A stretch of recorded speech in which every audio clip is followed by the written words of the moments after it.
بسم اللہ الرحمن الرحیم۔ السلام علیکم معزز طلباء کرام، آپ سب کیسے ہیں؟ آج ہم تفسیر بیضاوی کے سبق نمبر 319 کو پڑھیں گے، اور آج کے ہمارے سبق کا عنوان ہے انسان کی فضیلت کا بیان۔ آج کے ہمارے سبق میں ہم دو طرح سے فضیلت پر بحث کریں گے۔ ایک تو یہ گزشتہ جو آیات گزری ہیں ہماری، جو تخلیق آدم اور پھر جو اللہ تعالیٰ نے ان کو علم دیا، تو اس سے دو چیزیں مستفاد ہوں گی جن پہ ہمارا تبصرہ ہوگا۔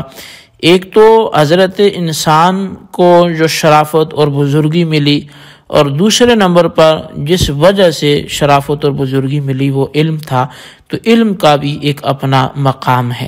تو لہٰذا آج کے سبق کی عبارت وَعْلَمْ أَنَّ هَٰذِهِ الْآيَاتِ سے شروع ہوتی ہے۔ ہم اولاً اس کا ترجمہ کر کے پھر اس کی وضاحت کی طرف بڑھیں گے۔ تو آئیے سب سے پہلے ہم عبارت پڑھ کے اس کا ترجمہ کرتے ہیں۔ مصنف علیہ رحمہ لکھتے ہیں وَعْلَمْ أَنَّ هَٰذِهِ الْآيَاتِ تدل على شرف الانسان ومزیت العلم وفضلہ علی العبادت، اور تو جان کہ بے شک یہ آیات یہ دلالت کرتی ہیں انسان کے شرف پر اور علم کی فضیلت پر اور علم کے افضل ہونے پر، عبادت پر، یعنی علم عبادت سے افضل ہے، اس پر یہ آیات دلالت کرتی ہیں۔ وَأَنَّهُ شُرِطَ فِي الْخِلَافَةِ بَلِ الْأُمْدَةُ فِيهَا، اور یہ کہ جو علم ہے اس کو مشروط قرار دیا گیا خلافت میں، بلکہ اس میں یہ زیادہ عمدہ ہے۔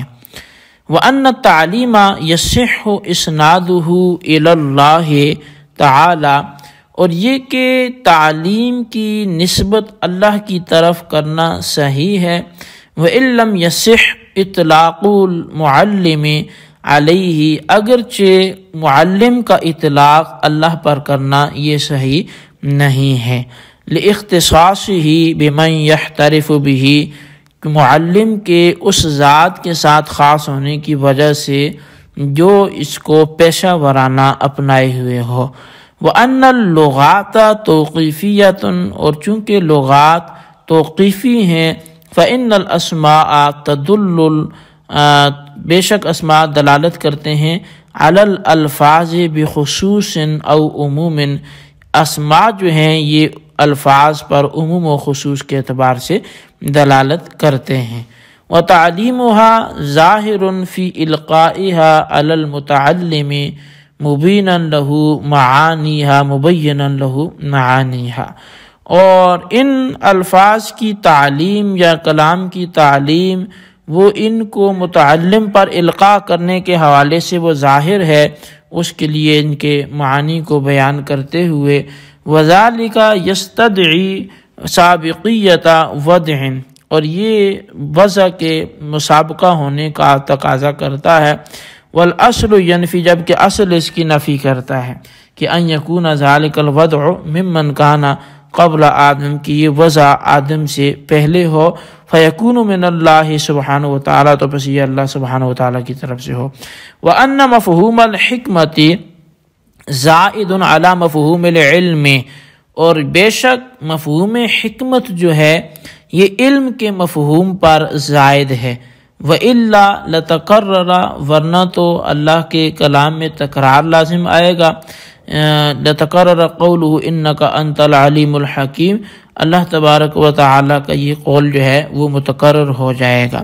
وَأَنَّ عُلُومَ الْمَلَائِكَةِ وَكَمَالَاتِهِمْ تَقْبَلُ الزِّيَادَةَ، اور بے شک جو ملائکہ کے علوم ہیں اور ان کے کمالات ہیں وہ زیادتی کو قبول کرتے ہیں۔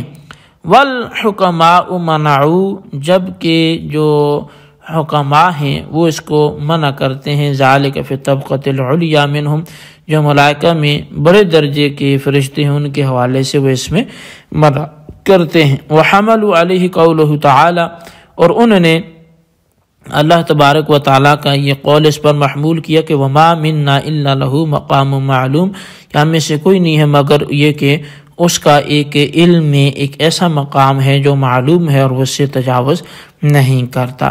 وَأَنَّ آدَمَ أَفْضَلُ مِنْ هَؤُلَاءِ الْمَلَائِكَةِ لِأَنَّهُ أَعْلَمُ مِنْهُمْ، اور یہ اس بات پر بھی دلالت کرتی ہے آیت کہ بے شک حضرت آدم ان فرشتوں سے افضل ہیں اس لیے کہ یہ ان سب سے اعلم ہیں۔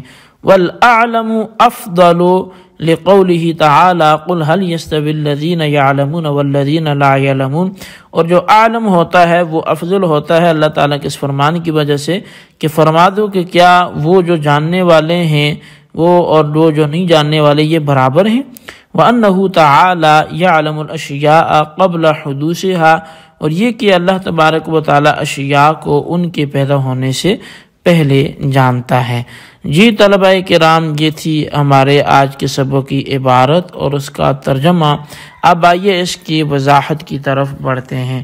در حقیقت یہ جو گزشتہ آیات میں ہم نے دروس کو سمجھا پڑھا تو یہ اسی حوالے سے توضیح اور تشریح کا بیان ہے، اور ان آیتوں سے کیا کیا ثابت ہوا وہ ان فوائد پر یہ مشتمل ہمارا آج کا سبق ہے۔ اور آئندہ چونکہ ایک نئی آیت سے آغاز ہونے جا رہا ہے تو اس لیے گزشتہ جو آیات ہیں ان کے استفادہ، ان سے جو فوائد ملے ان کو مصنف علیہ رحمہ ایک جگہ پہ جمع کر رہے ہیں۔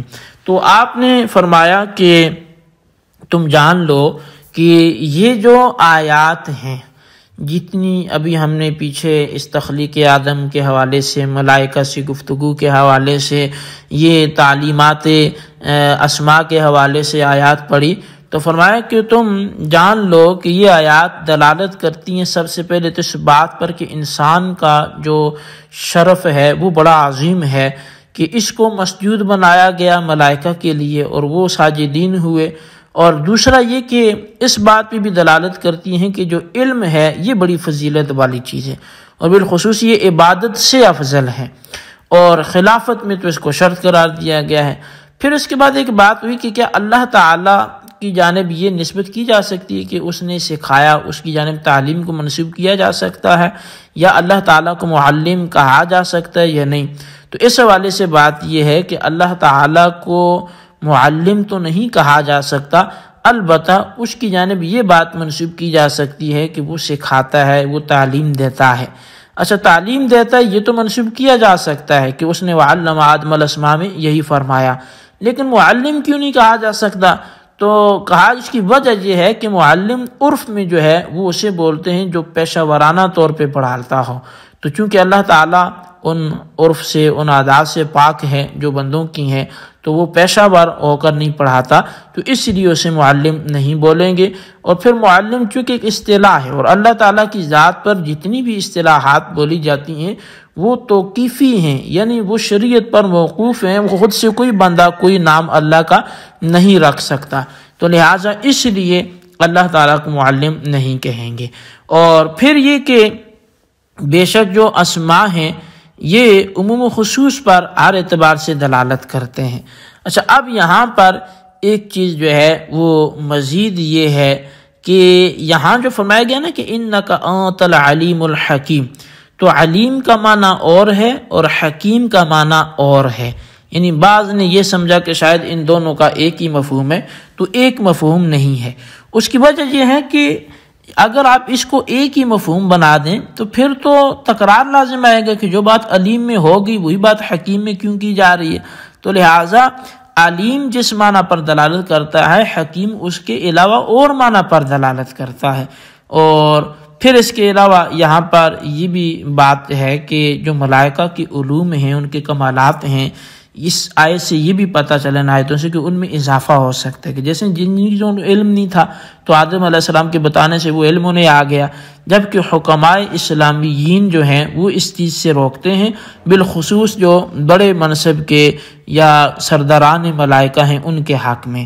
اور پھر اس پر وہ دلیل وما منا الا لہ مقام معلوم ان سے پکڑتے ہیں کہ دیکھیں فرشتوں کے حوالے سے یہ عقیدہ ہے کہ جو بھی ان کا مقام ہے وہ ان کو پہلے سے معلوم ہے، وہ ان کی شان اس سے آگے یا پیچھے نہیں ہو سکتی۔ اور پھر اس سے ایک قول یہ بھی پتہ چلا، یعنی یہ سارے استدلالات ہم ان آیتوں سے حاصل کر رہے ہیں کہ آدم علیہ السلام ان فرشتوں سے افضل ہیں اس لیے کہ ان سے اعلم تھے، اور اعلم جو ہے وہ افضل ہوتا ہے، اور اس کی دلیل اللہ تعالیٰ کے یہ فرمان ہے کہ قل هل يستوي الذين يعلمون والذين لا يعلمون۔ بہرحال اللہ تعالیٰ ان چیزوں کو پہلے سے جانتا ہے، پیدا بعد میں ہوتی ہیں، اس پر بھی یہ آیت دلالت کرتی ہے۔ یہ ہمارے کچھ استدلالات اس آیت سے، آپ ان آیتوں سے ان کو آپ اچھی طرح سمجھیں، ترتیب واز اپنے رجسٹر پہ ضرور نوٹ کریں۔ اللہ تبارک و تعالیٰ سے دعا جو کچھ ہم نے پڑھا سنو سے یاد رکھنے کی توفیق نصیب فرمائے، آمین بجاہ نبی الامین صلی اللہ علیہ وسلم۔